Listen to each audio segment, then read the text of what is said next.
ఆంధ్రప్రదేశ్లో విద్యార్థుల ఆత్మహత్యల వ్యవహారంపై ముఖ్యమంత్రి నారా చంద్రబాబు నాయుడు తీవ్ర ఆందోళన మరియు ఆవేదన వ్యక్తం చేశారు.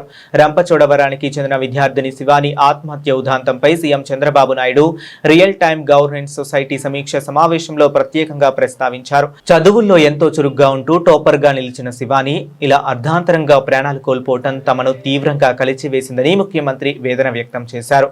భవిష్యత్తులో ఇలాంటి విషాదాలు పునరావృతం కాకుండా ఉండేందుకు విద్యాశాఖకు సీఎం చంద్రబాబు అత్యంత కీలకమైన ఆదేశాలు జారీ చేశారు. విద్యార్థుల్లో పెరుగుతున్న మానసిక ఒత్తిడిని ప్రారంభ దశలోనే గుర్తించేందుకు రాష్ట్ర వ్యాప్తంగా విద్యాసంస్థల్లో సైకోమెట్రిక్ టెస్టులు నిర్వహించాలని స్పష్టం చేశారు. విద్యార్థుల ప్రవర్తనలో మార్పులను, వారిపై ఉన్న మానసిక భారాన్ని ముందే పసిగట్టి కౌన్సిలింగ్ ఇచ్చేలా నిపుణుల సలహాలతో ఉపాధ్యాయులకు ప్రత్యేక శిక్షణ ఇవ్వాలని విద్యాశాఖ అధికారులను ఆదేశించారు.